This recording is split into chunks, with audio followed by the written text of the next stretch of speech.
자, 오늘 우리 21조 들어갈 차례죠? 맞나요? 예.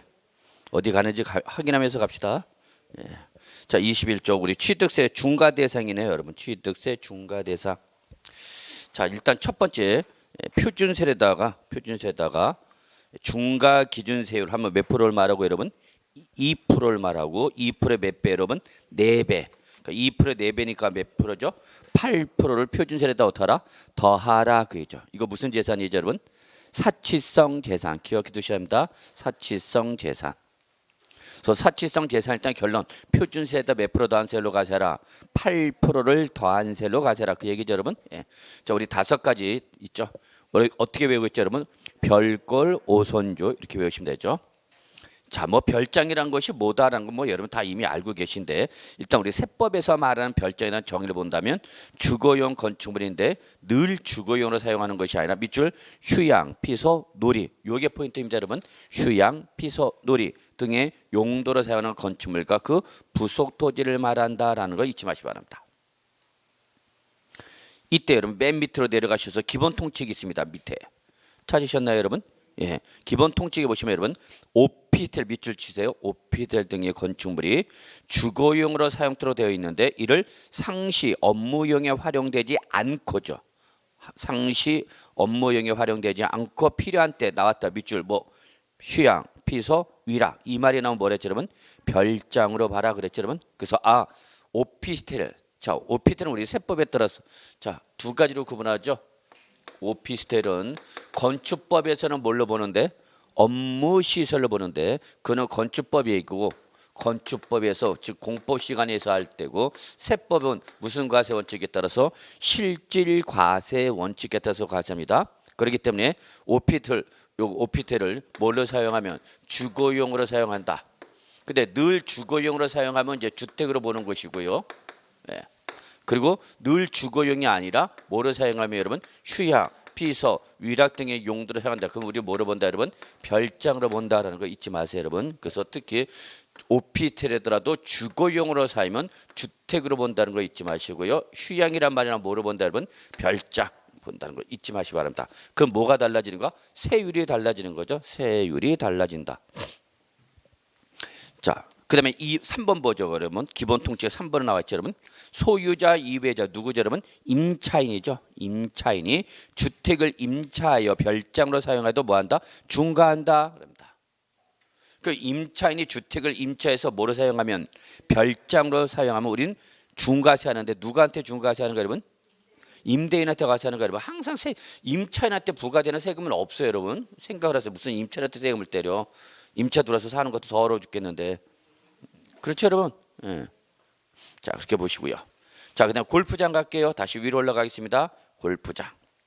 자, 그러면 취득세 중과 대상이 되는 골프장은 밑줄 해원제 골프장이죠. 해원제 밑줄. 그래서 체육시설의 설치 및 이용에 관한 법률에 따르면 골프장은 두 가지로 구분돼요. 대중 골프장이 있고 뭐가 있고 해원제 골프장이 있는데 이때 중과 대상은 뭐만이다?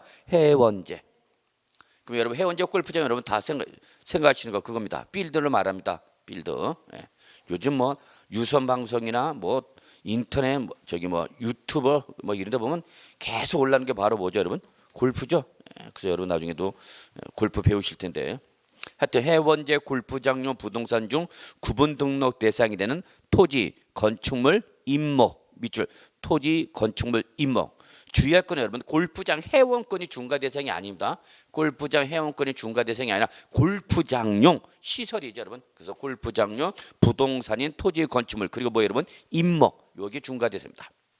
그리고 특징은 여러분 밑줄 치세요. 등록. 그래서 등록은 원시 취득을 말하는 겁니다. 야, 우리 해원제 골프장 영위하겠다. 이제 처음으로 등록할 때 그때만 중과입니다. 원시 등록. 이때 이 등록은 뭐를 말한다, 여러분? 원시 취득을 말한다. 놓치지 마시기 바랍니다. 뭐 중요한 건 아닌데 요 골프장에 대한 중과세는 원시 취득일 때만 중과합니다. 그러면 이거 승계 취득하면 골프장은 중과한다 안 한다? 안 한다. 이게 특징입니다. 뭐 나름대로 특징이라면. 근데 나머지 사치성은 모든 취득이 돼서 중과세입니다. 모든 취득이 돼서 중과.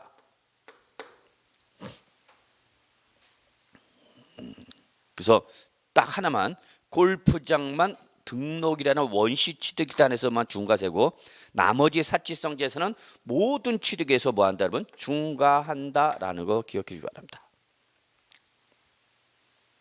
물론 일대 등록에는 증설에 따른 변경 등록을 포함한다는 거고 또 등록할 때 중과세합니다라고 했더니 등록을 하지 않고 사실상 사용하다는 얘기야. 그래도 중과세한다. 어차피 사용을 하고 있으니까 이렇게 보시면 되고요. 세 번째 고급 오락장 봅시다. 얘는 제목만 기억하시면 됩니다. 뭐 도박장, 유흥주점 영업장, 특수목욕장 등과 그 부속 토지 말하는데 구체적인 내용을 아실 필요 있어 없어? 없어요. 이게 뭐 임장 활동 나가겠다든지 이러면 안 돼 여기. 구체적으로 나갈 필요 없어. 제목만 아시면 돼요. 제 아는 사람들 여기 좋아해 갖고요. 아주 온 집안이 아주 풍기박살 나가 갖고 난립니다. 당사자는. 자, 그다음에 고급 선박. 고급 선박. 비업무용 자가용 밑줄. 비업무용 자가용 선박이죠. 그러니까 영업용이라든지 업무용은 고급 선박이 아니다 그입니다. 그리고 엔드 시가 편액 조건이 붙네요 여러분. 역시 얼마 초과죠? 3억 원을 초과해야 한다. 이 두 가지 조건을 충족할 때입니다. 다만 여러분 이 두 가지 조건을 충족했더라도 자 당연히 아시겠죠? 실험이나 실습 등으로 사용할 때는 중과한다 안 한다? 안 하겠죠 여러분. 자 고급주택 별표 하나. 자 이제 이게 여러분 올해 개정된 것이고 여러분이 공인중개사가 되시면은 실무 나가시면 반드시 여러분이 판단하실 수 있어야 됩니다. 여러분이 판단하실 수 있습니다. 고급주택이죠. 자 일단 고급주택은 뭐와 뭐로 구분해서 판단하라? 단독주택과 공동주택으로 구분해서 판단하랍니다. 그럼 단독주택을 잘 보셔야 돼요. 시험에서는 단독주택. 그러면 단독주택일 때는 건물 연면적과 그다음에 대지 면적을 가지고 그래서 한번 볼까요? 한 구의 건물 연면적이죠. 밑줄 단독주택 건물 연면적 연면적 얼마죠 여러분? 331제곱미터 초과. 여러분 여기서 331제곱미터 여러분 적어서 100평을 말하는 거야. 100평. 그래서 한 평당 3.3제곱미터 곱하면 330이 나온 거죠. 그래서 약 100평 기준입니다. 옛날에는 평수를 따졌기 때문에. 근데 그걸 평수가 이제 비법정 계량대로 바뀌었죠. 그래서 이거를 다 면적으로 환산해 갖고 얼마 나온 거 여러분? 331제곱미터죠. 또는이죠. 또는 무슨 면적이? 대지 면적이죠. 그러니까 연면적을 기준했을 때 건물 연면적을 기준했을 때는 331이고 대지 면적은 자 이거보다 커야 되겠죠 여러분. 그러니까 여기는 얼마? 더블 662제곱미터죠. 그래서 여러분 여기서 660은 요 놈의 더블이죠. 그러니까 100평 기준에다가 대지 면적이 더블로 간다 이렇게 하면 여러분 좀 외울 때 조금이라도 편하지 않을 거라 합니다. 그리고 진짜 중요한 건 아닙니다. 엔드 개념입니다 여러분. 엔드. 이 둘 중에 하나만 충족하면 되는 거죠. 여기 보세요. 연면적과 대지 면적의 엔드 개념이 아니라 뭐야? 또는 개념이야. 그러니까 둘 중에 하나만 충족하면 되는 거죠. 그리고 여기는 무슨 개념이야? 엔드죠. 자 이제 시가 표준액이죠. 시가 표준액이. 자 작년까지 6억 원이었어. 근데 올해부터 바뀌었어. 얼마죠 여러분? 9억 원 초과로 바뀌었죠. 9억 원 초과. 근데 주요할 거는 시가가 아니라 뭐야 여러분? 시가 표준액이야. 시가 표준액. 그러니까 단독주택이니까 시가 표준액은 뭐가 되는 거죠? 개별주택 가격이죠. 그래서 공시된 개별주택 가격이 개별주택 가격을 가지고 따지는 겁니다. 실제 취득 가격이 아닙니다.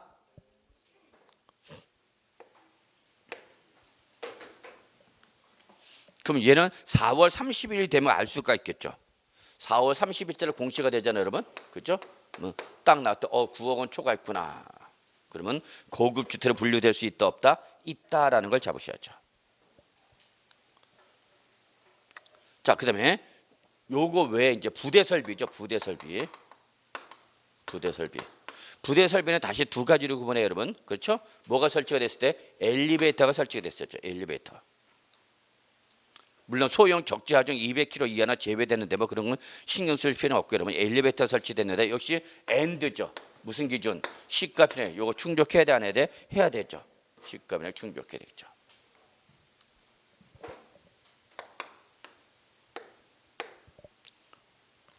그래요. 주의하셔야 됩니다. 엘리베이터가 설치가 됐대서 무조건 고급 주택이에요?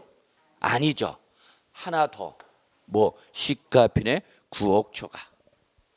그다음에 에스컬레이터죠. 여기는 에스컬레이터나 또는 67제곱미터 이상이 뭐죠, 여러분? 수영장이죠. 그러니까 이거 둘 중에 하나만 설치가 되어 있으면 되는 거죠. 그럼 얘는 조건이 뭐냐면 특징, 얘는 이거를 묻질 않죠. 시가비라는 걸 따지지 아니한다는 게 조건입니다. 여러분 꼭 체킹해 두셔야 돼요. 요걸 잘 보시대요. 출전 입장에서는 단순하게 뭐 331, 660 이거 중요한 게 아니라 요게 차이점을 아느냐가 중요하죠. 그래서 저 같으면 여기서 물어볼 겁니다. 면적 외우는 건 중요한 게 아니야. 이런 거 뭐 여러분 타투? 문신할 때 이런 거 세 그러면 되잖아. 331 효과 N 662 C과 표준 이렇게 하면서 아르베일 에스카르 이러면서 막 타투로 해놓으면 되죠. 뭐. 네일 아트도 막 적어. 원래 제 창시자가 저예요, 여러분. 온 몸에 적어라. 꼭 기억하시죠. 그래서 여러분 엘리베이터, 에스컬레이터 차이점은 뭐냐면 에스컬레이터나 67제곱미터 수영장은 얘는 시가 편익이 조건으로 들어온다 안 들어온다? 안 들어온다는 거, 안 들어온다는 거죠. 그러면 안 들어온다라고 이렇게 들어오냐 안 들어오냐 이렇게 물어보질 않죠. 출제는. 그럼 출제는 어떻게 물어보냐 이거죠. 시가 편익이 6억 원 이하일 때와 초과일 때로 구분하셔서, 그죠? 엘리베이터가 설치가 됐을 때, 에스컬레이터가 설치됐을 때, 자 그러면 여기 6억 이하면서 엘리베이터 설치됐다. 고급 주택이다 아니다? 응? 아니야? 예, 아니다고. 엘리베이터 9억을 어떻게 한다서 초과한다 했죠? 근데 에스컬레이터는 9억 초과는 물론 모두 9억 이하도 중과 대상이 되는 거죠. 이해하셨어요? 어? 아, 요거 착하면 착 알아들었지 그냥. 9억. 그래서 9억 이하일 때의 엘리베이터는 고급 주택인데 아닌데 에스컬레이터는 뭐다? 고급 주택이다 얘기죠. 그럼 차이점은 여기서 발생하는 거죠. 9억 초는 차이가 없잖아. 무조건 중과 대상이니까. 그죠 여러분? 그럼 출정 이런 걸 좋아하죠. 초과보다는 이하를 좋아하시겠죠. 여기서 차이가 발생하니까. 차이가 발생하는 걸 좋아한다고 출제요는. 저는 항상 강의하는 포인트가 그겁니다. 여러분은 주관식 시험을 공부하는 게 아니야. 지금 객관식이야. 객관식은 객관식 시험의 특징이 있단 말이야. 그걸 파악하시면서 여러분이 공부를 하셔야죠. 이런 거죠. 이런 거. 나온다면 이런 거죠. 이하 초과. 그럼 출제는 초과보다 뭘 좋아한다? 이하. 여기서 차이가 발생하는 거야. 차이가 발생하는 걸 좋아한단 말이야. 무슨 말인지 아시겠죠 여러분? 예, 이렇게 보시면 돼요. 됐어요? 자, 근데 공동주택 갑시다. 공동주택. 자, 공동주택을 하니까 이제 전용면적 기준이야. 전용면적 기준. 무슨 면적? 전용면적. 그러니까 총면적에서 뭘 뺀가? 공용면적을 제외한 거죠? 예, 여러분 다 아실 수 있죠, 뭐. 자, 근데 기본이 얼마죠, 여러분? 245제곱미터 초과죠. 245제곱미터 초과. 역시 엔드 시가 편익이 얼마 초과죠? 9억 초과죠. 물론 이때 시가 편익은 뭐가 되는 거죠? 공동주택 가격이 되겠죠. 그래서 조건이 몇 가지 여러분? 두 가지죠. 아파트일 때는 두 가지야. 전용면적 조건과 시가편익 조건이죠. 그런데 밑줄 복층형일 때가 이제 문제죠. 복층형. 복층형이 뭔지 아시죠? 예. 자, 복층형은 1층과 2층 구조로 뒤하면서 1층과 2층 사이에 뭐가 들어가 있죠? 계단이 들어가 있죠. 근데 보통 계단은 무슨 면적으로 분류가 되죠? 공용면적이죠. 공용면적. 그래서 전용면적 안에 공용면적이 들어가 있다 보니까 240보다 넓혀서 얼마? 밑줄 274로 확대하는 거죠. 274를 초과할 때 고급 주택을 보는 거죠. 근데 그 다음에 나오는 말이 중요해요. 단 1계층 면적이 245제곱미터를 초과하면 어떻게 하라? 제외하라. 여기서 제외는 저거 복층형에서 제외하는 겁니다. 복층형에서 제외하니까 뭐로 보라는 얘기 여러분? 단층형으로 봐라. 그겁니다. 단층형. 그럼 결론을 말하면 여러분 아파트일 때는 245제곱미터를 초과하기만 하면 단층형은 물론 모두 복층형도 274를 초과 여부를 묻고 묻지 말고 무조건 고급 주택을 보라 그입니다. 그래서 단층형일 때와 복층형일 때 바닥 면적의 차이는 없애버리겠다는 거죠. 얼마 초과면 245. 그러면 보세요. 1층이 250이고요. 요 2층은 다락방 형태네요. 그래서 여기가 20제곱미터. 물론 시가에 9억 초과한다 합시다. 면적만 따집시다. 그럼 얘는 고급 주택이 아니야. 응? 고급 주택인가요? 네. 고급 주택이다. 자, 그러면 지금 1층과 2층이죠. 그럼 복층형이 또 합해서 얼마가 된다 해서 여러분 274를 초과한다 했죠. 274를 초과해서 안 했어. 안 했죠. 안 했지만 1층에 얼마 초과했기 때문에 240을 초과했기 때문에 무조건 요 274 초과 따지지 말고 고급 주택을 봐라 그 얘기입니다, 여러분. 이해하셨어요? 자, 만약에 이거 없으면 어떻게 돼?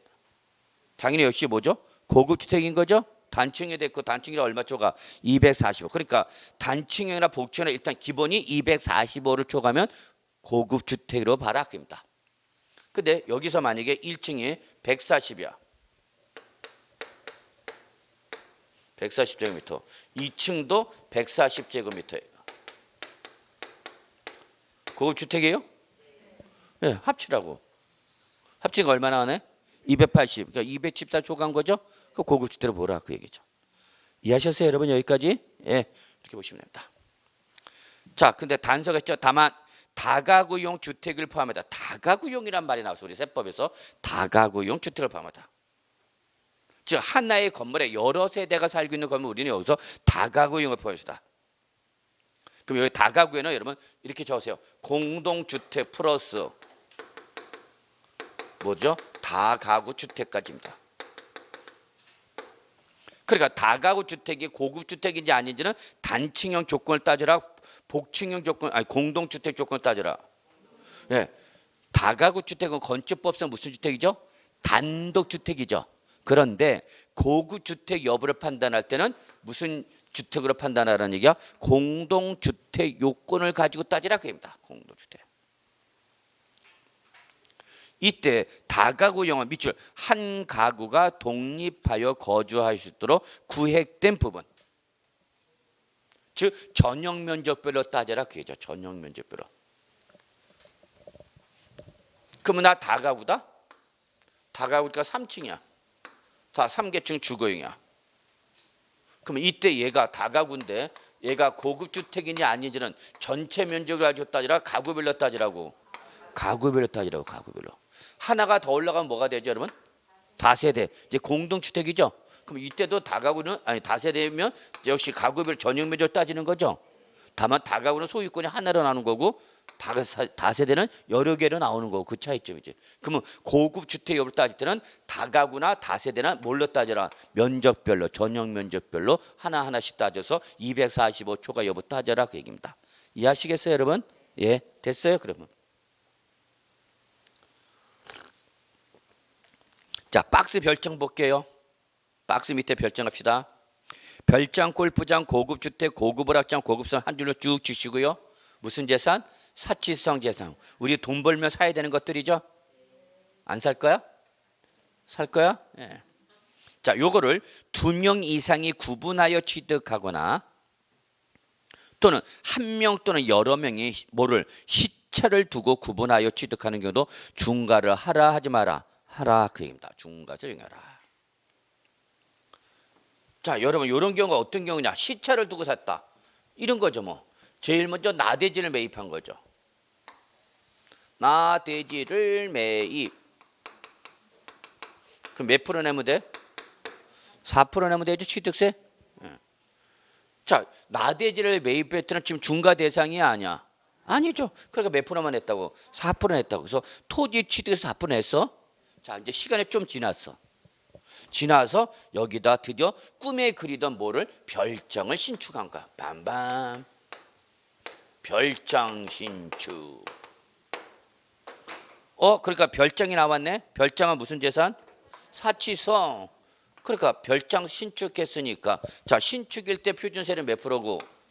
2008. 그런데 그놈이 뭐니까? 별장이니까 여기다 어떡하라? 8% 더하세요 그 얘기죠. 그래서 얘는 몇 프로 내라는 얘기야? 10.8% 내라 그 얘기죠. 그래서 별장 신축할 때 별장 건물에 대해서 몇 프로 내면 되는가? 10.8 내면 되는가? 이해하셨죠 여러분? 여기까지? 자, 문제는 뭐가 문제 여러분? 얘가 문제죠. 얘가 당초 취득할 때는 뭐였고 그냥 토지. 근데 이 위에다 뭐 했어? 별장 신축했죠. 별장 신축이니까 얘가 이제 뭐가 되네? 별장의 부속 토지가 된 거죠.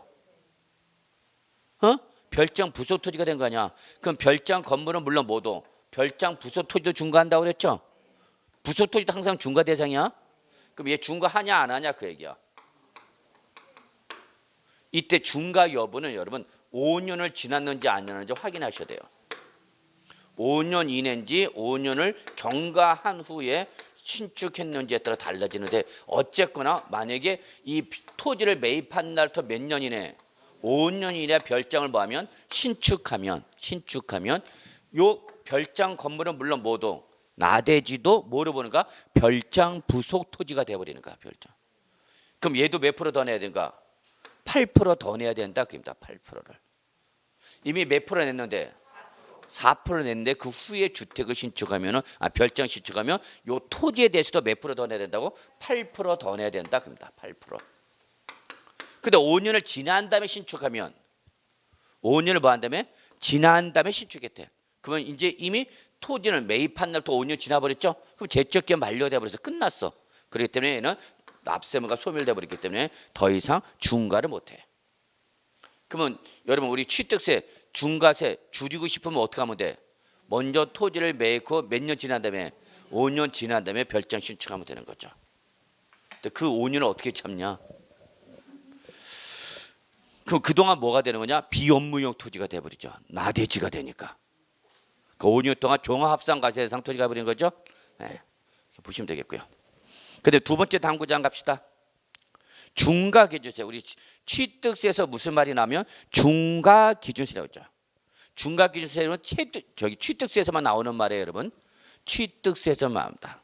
그럼 이거는 표준세에다 뭐 하거나 더하거나 빼거나 또는 세율의 특례 적용 기준되는 세율로서 자 동그라미 10%겠죠. 몇 프로를 말한다? 2%. 동그라미 놓치면 안 돼. 중과기준세로 그냥 몇 프로야? 2%를 말한다. 자, 세 번째 당구장. 요거는 설명됐죠. 엘리베이터가 설치된 단독주택과 에스컬레이터가 설치된 단독주택의 차이점 아시라고 그랬죠, 여러분? 예. 자, 그다음에 네 번째 당구장. 밑줄 고급 오락장 또는 고급 주택. 밑줄. 고급 오락장, 고급 주택 요 두 가지만입니다. 요걸 취득한 날부터 며칠 이내? 60일 이내. 그 밑으로 갑시다. 취득일부터 60일 이내. 저거 취득세 신고기를 말하는 거죠. 취득일로부터 60일 이내는 취득세 신고기를 말합니다. 근데 이걸 상속을 받았을 때는 상속 개시 속한 달의 말부터 6개월 또는 비거주제 때는 몇 월? 9개월 이내. 이게 다 뭐다 여러분? 취득세 신고 기한이죠. 그래서 여기에 취득세 신고 기한 이내 고급 오락장이나 고급 주택이 아닌 용도로 사용하거나 용도 변경 공사 착공하면 중과를 하겠다 안 하겠다? 안 하겠다 그예요.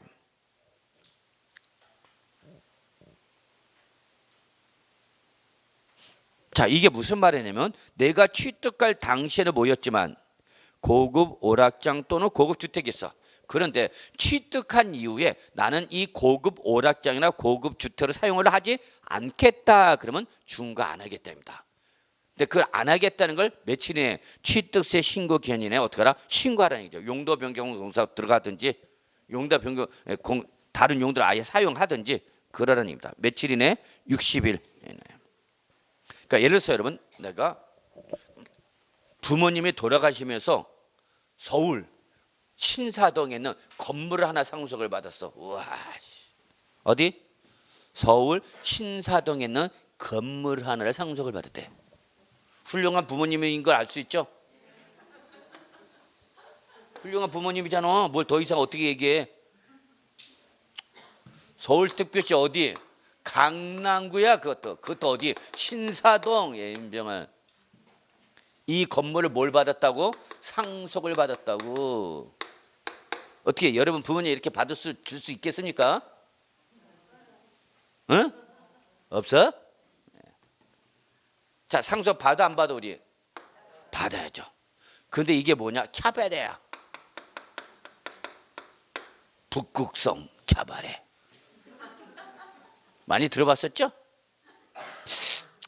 앙큼들 떨고 있어. 장바니 들고 몇 번 가봤었잖아.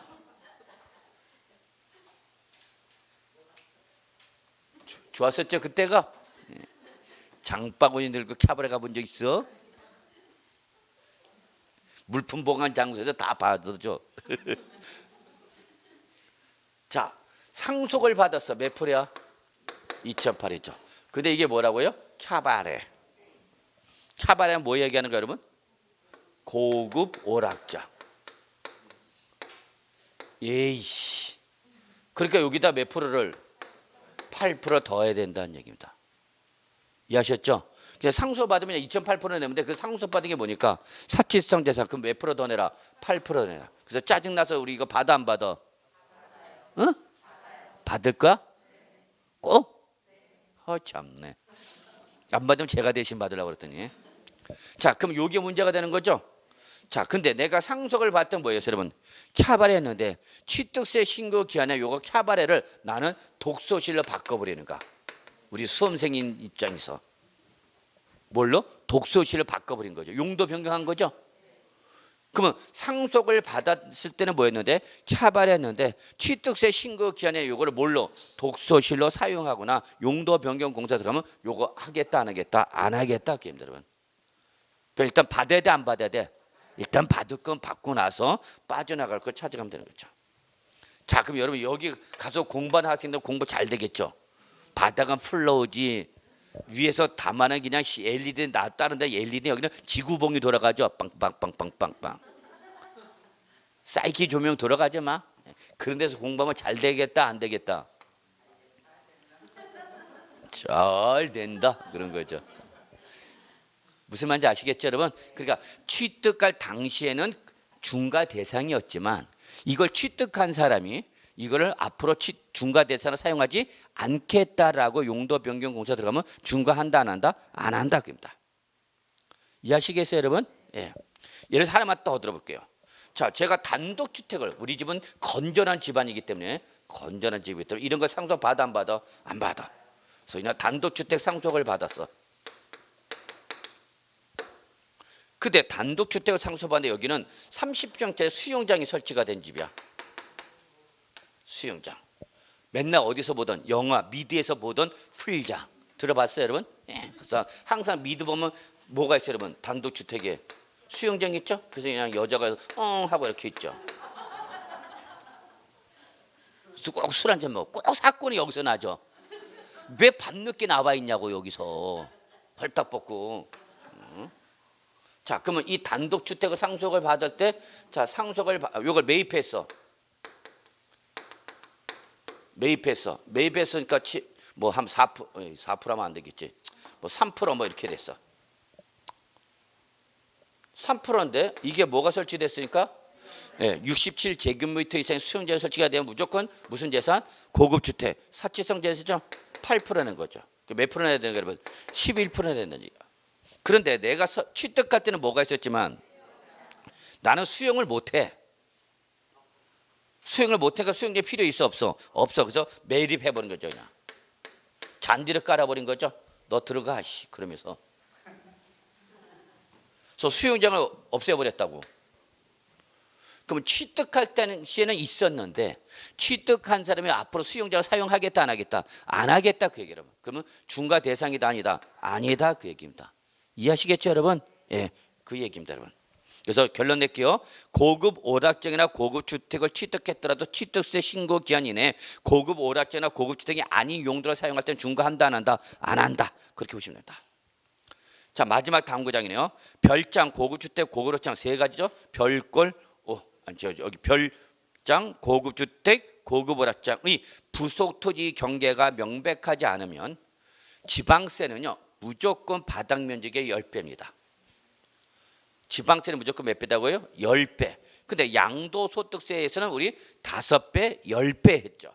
그래서 도시 지역 아니면 5배, 도시 그 밖의 지역은 몇 배? 10배. 근데 지방세는 여러분 도시 지역 안팎 구분 안 하고 무조건 몇 배다? 10배다. 제가 작년에 강의할 때 이거 크게 강조했어요.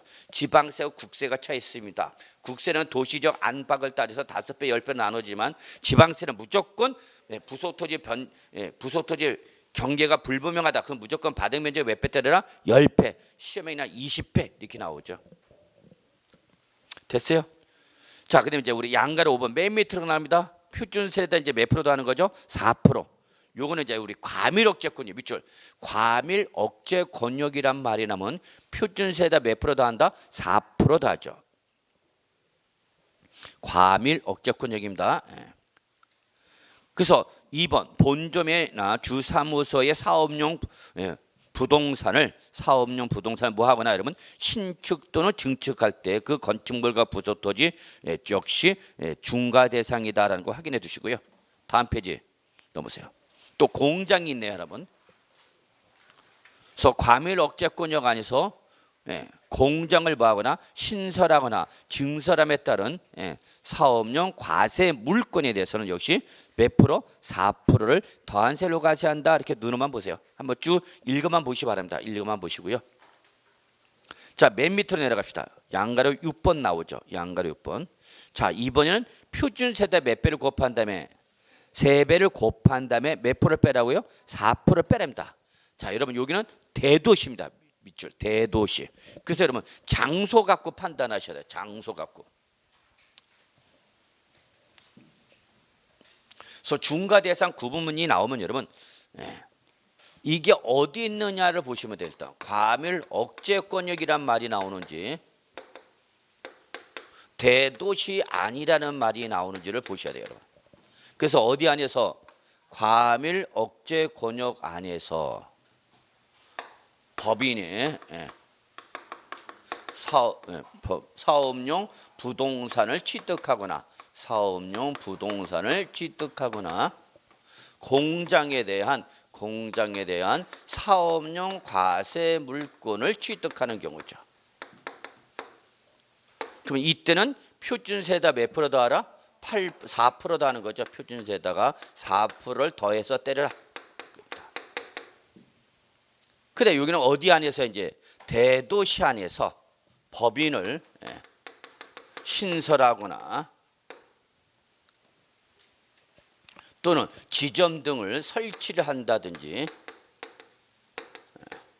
또는 공장에 대한 이런 등록한다. 그럼 이때는 대도시란 말이 나면 이때는 표준세에다가 몇 프로 곱한 다음에 3배를 먼저 곱하는 거죠. 그리고 몇 배를 곱하래? 몇 프로를 빼래? 4%를 여기는 뭐라고요? 빼라고 했죠. 빼. 여기는 뭐 했는데 다 지금 더하기인데 여기는 빼죠. 주의하셔야 됩니다. 이걸 출제 살짝 이렇게 바꿀 수도 있어. 더하기가 아니라 여기는 뭐야? 빼기야. 왜 빼냐면 여기는 이미 몇 배가 증가됐죠? 3배가 이미 늘어났죠. 앞에 숫자가 이미 늘어났기 때문에 뒤에 수를 빼라 그 얘기입니다. 이해하셨어요, 여러분? 네, 그렇게 좀 봐주시고요. 자, 양가로 7번이 중요하죠. 저는 뭐 별표 3개짜리가 충분히 된다. 실무 나가면 매우 중요한 거고요. 별표 3개 아니라 별표 5개 우승장군이고요. 과연 시험에 이걸 낼 거냐 안 낼 거냐가 문제인데 이제 그래도 올해는 나올 수가 있죠. 작년은 제가 못 나올 거다 그래서 안 했는데 이게 작년 저거 2020년 8월 2일자로 신설된 거야. 2020년 8월 2일자. 아주 중요한 규정이죠.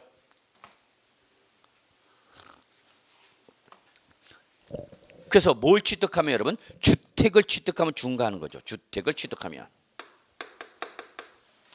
주택 취득에 대한 중과가 작년 2020년 8월 20일 날로 8월 2일자로 신설된 거죠.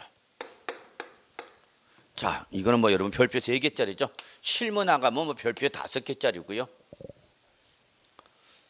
자, 그래서 여러분 요거 법을 일단 법전을 한번 좀 읽어보시는데 이미 한 번쯤 설명을 드렸고요. 여러분 우리는 일단은 다음 페이지 24쪽을 보시면 박스가 나왔죠. 이걸 먼저 잡으세요. 이걸 잡고 여기다가 이제 세부적인 규정을 한번 정리한다라고 보셔야 됩니다. 규정을 먼저 보고 정리하려면 어려워. 그래서 이걸 먼저 보시기 바랍니다. 그러면 주택에 대한 중과세입니다. 여러분 주택에 대한 중과세. 그럼 주택을 취득할 때 여러분 일단 두 가지 겁니다. 매매 등을 해서 취득했을 때와 매매 등을 한 유상 취득일 때와 증여를 받았을 때죠. 증여 등을 받았을 때 이렇게 두 가지를 구분하죠. 두 가지를 구분하셔야 됩니다. 왜 구분해야 되냐? 그럴 수밖에 없어. 주택을 매매로 뭐하면 유상 취득하면 결론 이때는 법인의 명의를 취득하느냐 개인의 명의를 취득하느냐가 달라집니다. 취득하는 자가 법이냐 개인이가 달라지는 거죠.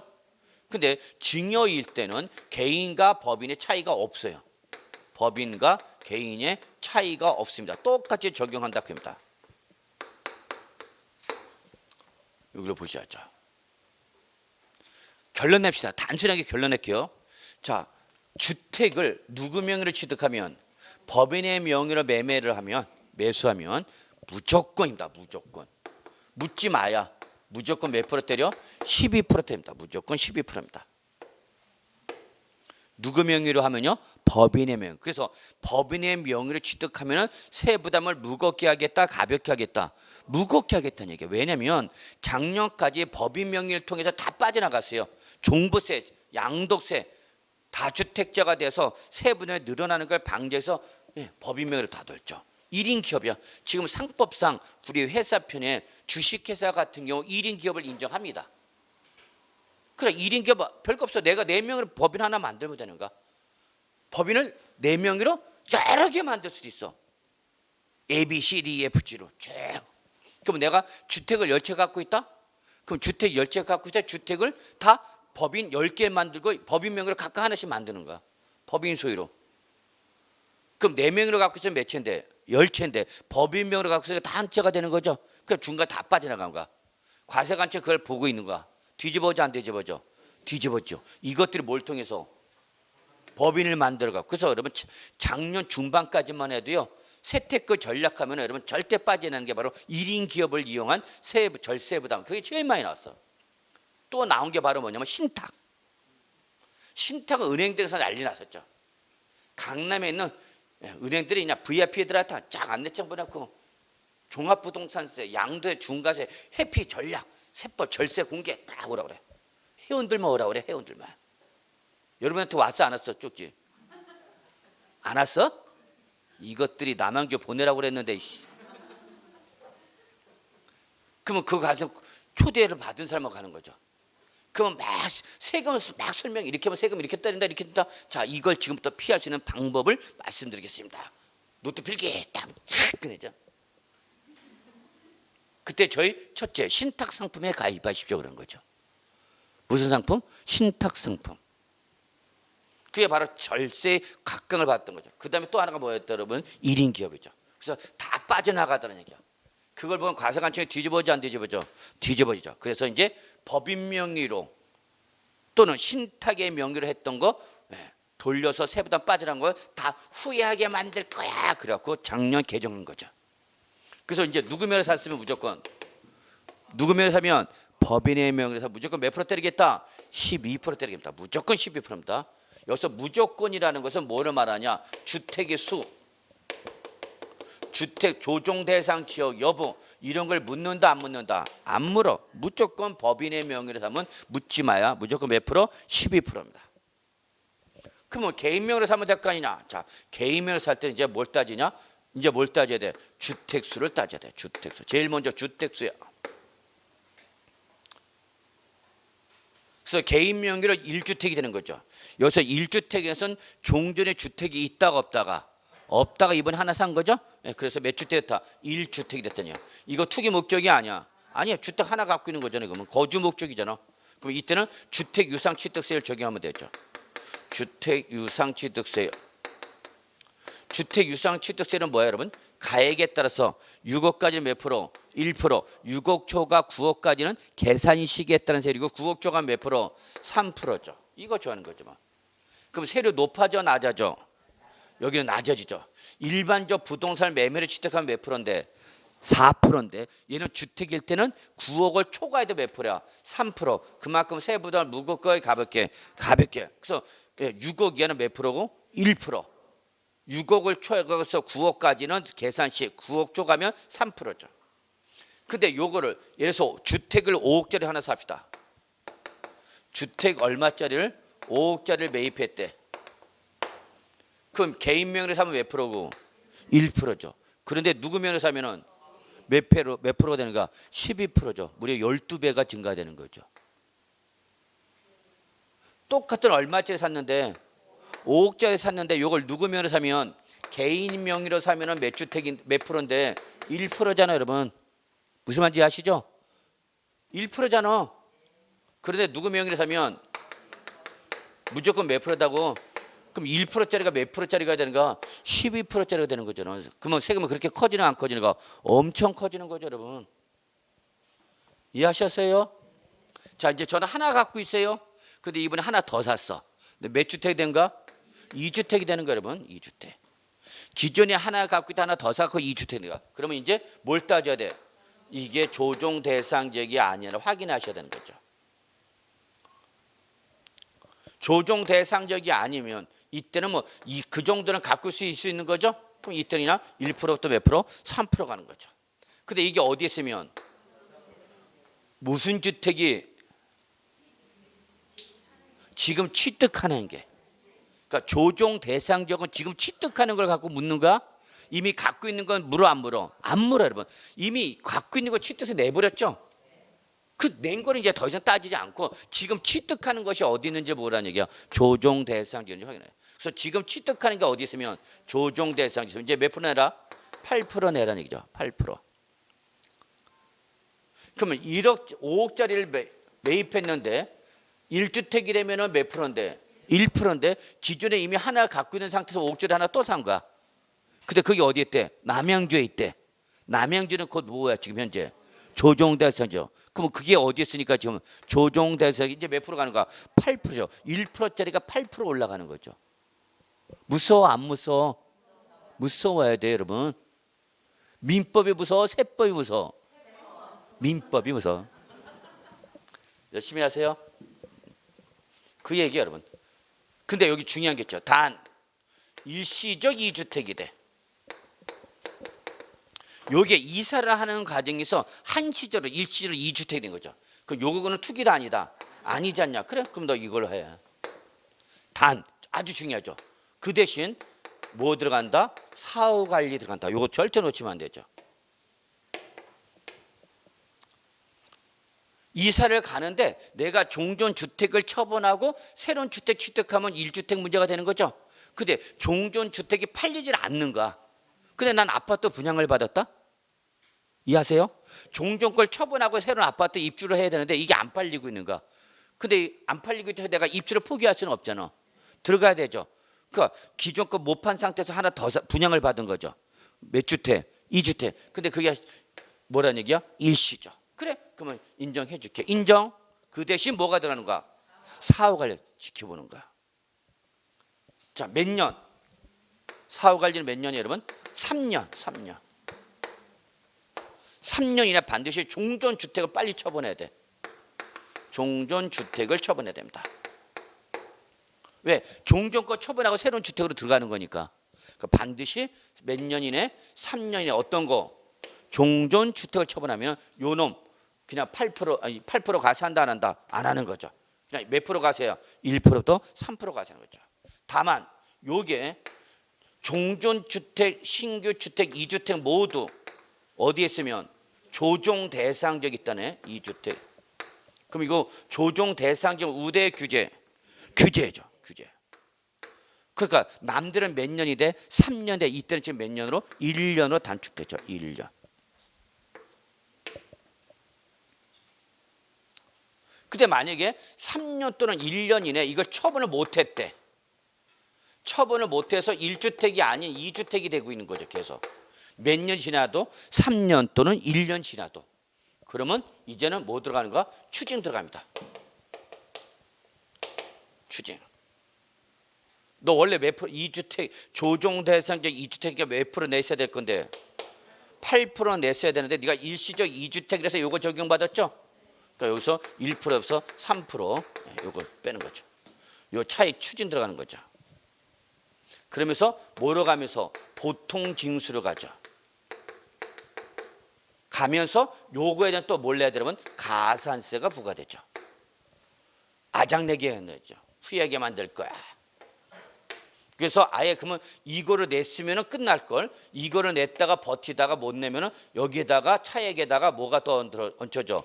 가산세가 추가되는 거죠. 이해하셨나요? 이거 이해돼? 표준관리 일시적 2주택.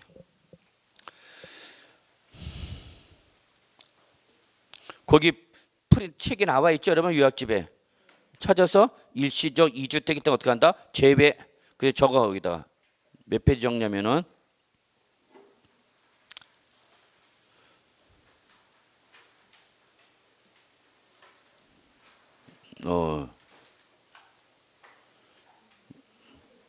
35쪽인데 이게 왜 빠져 있지? 참네. 보통 징수 사이가 3개인데 이게 좀 잘못됐네. 그래서 여러분 요거 꼭 좀 적어 놓으셔야 돼요. 자, 그래서 우리 다시 몇 페이지로 오냐면은 28쪽이네. 죄송합니다. 28쪽. 깜짝 놀랐네. 뭘 본 거야 지금? 등록일세 본 건가? 등록일세를 봤구나. 28쪽입니다. 죄송합니다. 이상하다 그랬네 내가. 자, 28쪽 오셨죠 여러분? 예, 그럼 양가로 2번 보통 징수사의 동그라미 3번 있죠? 찾았어요 여러분?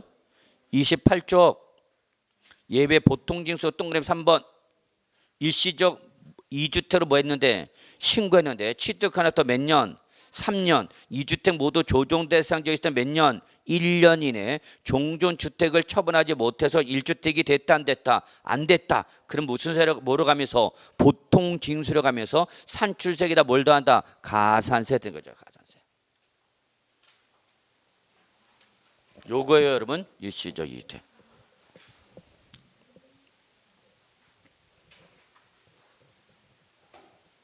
누가 뭐라 그러냐? 이해하셨어요 여러분 요거? 예. 자, 다시 주택 올게요. 빨리 가야 되나? 저에게 마음은 급해요. 빨리 오늘 끝내야 되는데. 자, 이번에는 이제 3주택 갑시다. 기존에 주택을 몇 개 갖고 있다가 2개를 갖고 있다가 하나 더 사서 이제 몇 주택 된 거죠 여러분? 3주택. 그럼 역시 뭐에 따져서? 조정 대상 지역 따지라는 얘기죠. 그래서 이번에 취득하는 것이 조정 대상 지역에 안 있으면 몇 프로고? 8%고 조정 대상 지역에 있으면 몇 프로 내라 여러분? 12% 내라 그죠? 12%.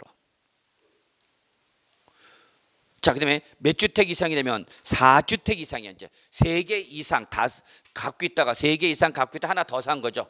그래서 몇 주택 되면 4주택. 자, 이제 4주택의 특징을 잡으셔야 돼요. 4주택은 조정 대상 지역에 있는 것은 물론이고 조정 대상 지역이 아닌 지역이라도 몇 프로야? 12%죠. 동그라미 10%예요. 그래서 4주택 이상부터는 조정 대상 지역 묻지 않죠. 그러니까 결국은 여러분 조정 대상 지역이야 아니냐는 몇 주택만 묻냐? 2주택과 3주택만 물으면 되죠. 1주택 물을 필요 없죠. 4주택 이상 무조건 중가죠. 그러니까 2주택과 3주택일 때만 조정 대상 지역 여부만 확인하면 되는 거죠. 감 잡으셨죠 여러분? 예. 자, 그다음에 이제 증여 갑시다. 증여. 자, 상속의 무산 취득한 거죠. 그러면 그때는 개인이 취득하는지 법인이 취득하는지를 묻고 묻지 않고? 묻지 않죠. 매매할 때 물어야 돼 안 물어야 돼? 반드시 물어야 되죠. 근데 이때 그 취득한 것이 어디 있냐 물어봐야 돼. 그래서 조정 대상지역에 있는 주택을 증여를 받았대. 그러면 이제 여러분 심각하게 해야 돼. 그래? 남양주에 있는 주택을 증여받았다고? 그러면 그거 얼마짜리인지 확인하셔야죠. 뭐를 갖고? 시가편익이죠. 자, 여러분 여기서 지금 뭐니까? 증여죠. 증여. 증여니까 무상취득이죠. 그러니까 여기처럼 실가가 나와 안 나와? 안 나오죠. 그러니까 여기는 뭐야? 시가편익이죠. 자, 얼마 따져? 3억 원 따지죠. 그래서 3억 원 이상인 주택이면 그래서 조정 대상 지역에 있으면서 시가편익이 얼마 이상이면 3억 원 이상이면 몇 프로네? 12%네. 그러죠. 근데 조정 대상 지역이라도 3억 원 뭐이거나 미만이거나 조정 대상 지역이 아닌 주택을 증여받으면 이때는 몇 프로? 3.5로 가면 되는 거죠.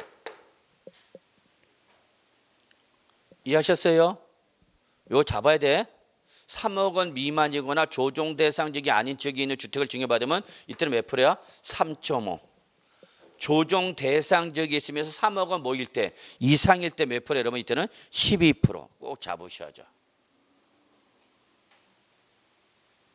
그러면 항상 증여받으면 취득세도 내지만 또 뭘 내야 돼? 증여세 내야 되죠. 증여세. 짜증나서 증여 받겠다 안 받겠다? 응?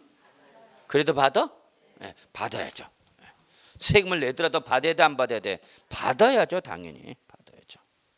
문제는 받을 준비는 돼 있으나 주는 사람이 없다는 게 문제인 거죠. 네. 자, 그다음에 여러분 세대 기준이 있죠. 이제 세대 기준 여기부터는 여러분 25조 그다음에 다음 페이지 26조 여기까지는 여러분이 꼭 우리 25조 맨 위에 양가로 8번 바로 위에 있죠. 여러분 여기까지 여러분 한번 꼭 좀 읽어봐 주세요. 꼭 좀 읽어보셔야 됩니다. 여기서 하나 시험 정도 나올 수 있어. 한 번 정도. 특히 여러분 거기 세대의 개념도 나중에 이제 여러분 이제 실무 나가면 이걸 맞아야 돼 피해야 돼? 피해야 되겠죠. 중과 맞는 걸 피해야 될 거 아니야. 그럼 중과 맞는 걸 피하려면 여러분이 세법을 알아야 돼 몰라야 돼? 알아야죠. 특히 세대의 개념을 이용할 줄 알아야 되고요. 세대의 개념이. 자, 그다음에 여러분 25쪽의 주택수 판단 여기 잠깐 보세요. 주택의 수 여기 봅시다. 여기 이건 한번 내가 설명해야 겠다. 5번 주택수 판단범위 찾으셨어요? 자, 첫째 올해부터 신탁법상 신탁 재산은 수탁자는 명의로 되어 있는 거 다 누구를 기준으로 한다? 위탁자. 위탁자 올해부터 재산세, 종부세 누구한테 때려? 위탁자. 그리고 이 신탁 주택을 갖고 있을 때 누가 갖고 있는 걸 볼 거냐? 누가 갖고 있는 걸 봐라? 위탁자. 그다음에 여러분 니은 밑줄 조합원 입주권이죠. 조합원 입주권. 이때 조합원 입주권에 여러분 밑줄죠. 가끔가다 물어보는 사람이 있어. 재건축, 재개발, 소규모 재건축 요 주택의 조합원입니다. 그럼 여기서 재건축 사업과 재개발 사업은 정비법 규정을 적용받는 거죠. 그다음에 소규모 재건축 조합은 바로 빈지 및 소규모 주택 정비에 관한 특례법 적용받는 거죠. 그러니까 주택법상 조합은 들어오는 거 안 들어오는 거? 주택법상 조합은 들어와 안 들어와? 안 들어와. 저거 옆에다가. 그럼 주택법상 조합은 여러분 몇 개 배웠어? 3개. 뭐야? 직장, 지역, 리모델링. 여기는 안 들어오는 거죠. 이해하시겠죠? 무슨 말인지? 예. 가끔가다 이런 걸 정확히 볼지 않으면 나중에 실무 나가서 막 헷갈려 해. 자, 그다음에 디귿. 역시 주택 분양권이죠. 그래서 이렇게 조합원 입주권이나 주택 분양권은 어디에 포함하라? 주택수에 어떻게 하라? 더하라 그죠. 그럼 뭐를 말하냐면 내가 지금 아파트 당첨권 하나를 갖고 있는 거죠. 아파트 당첨권을 하나 갖고 있는데 주택을 매입한 거죠. 그럼 나는 몇 주택자로 분류가 되는 거야? 2주택자로 분류가 된다고. 2주택자. 요 놈도 뭐에 포함하니까? 주택수에 포함하니까 이미 주택 하나 갖고 있는 거 하나 또 사니까 나는 몇 주택자로 판정한다고? 2주택자. 그럼 이제 뭘 따져야 돼? 조정 대상 지역 따져야 된다 그 얘기죠. 이해하셨어요 여러분? 예. 그 다음에 리을. 오피스텔인데 나는 뭘 갖고 있어? 오피스텔. 근데 그걸 주택분 재산세로 내고 있어. 밑줄. 다 시군 구청에서 관리하고 있습니다. 그러면 이때의 그 주택분 재산세 내는 오피스텔은 주택수에 포함하랍니다. 주택수에 포함하라. 근데 여러분 거기 보충. 이 중과 대상에서 뭐하는 주택 있죠? 제외되는 주택이 있다. 중과 대상에서 제외되는 주택. 1번이 지금 난리죠. 1번. 1번이 왜 난리냐? 지금 이 투기 대상들이 어차피 수도권에 다 규제 대상이 돼 보니까 지방으로 내려온 거야. 지방에서 싼 거. 그래서 뭐 빌라, 다세대, 다가구 이런 거, 특히 다가구 이런 거 사는 거죠. 싼 거. 갭 투자로 들어가는 거죠. 갭 투자. 그래서 시가평가 얼마? 1억 원 이하죠. 밑줄 시가평가 1억 원 이하. 그러면서 어디에 소지하는 거? 정비구역으로 지정된 곳이 아닌 지역에 소지한 주택. 이쪽으로 많이 가고 있죠. 지금 1번. 저는 저희 집 사람한테 6번 얘기했다가 눈탱이 밤새는 터지고 며칠 밥을 못 먹었어요. 씨, 한번 이거 해보라 했다가 이 새끼야 내가 노는 꼴을 못 보겠냐 그러면서 말 잘못하고 죽습니다. 그래서 가정 어린이집 주택은 우대 규제 우대입니다. 얘는 뭐도 안 때리죠. 종합부동산세도 안 때리죠. 주택수도 안 잡힙니다. 자 그렇게 보시고 여러분 우리 26쪽 갑시다. 이거 큰일 났네. 가야 할 길이 많어. 근데 시간은 또 됐네. 좋습니다. 여기까지 하죠. 뭐 일단 여기까지 하고 10분 쉬었다가 세율 특례부터 해갖고 다음 시간에 취득세 등록 취득세 마무리 칩시다.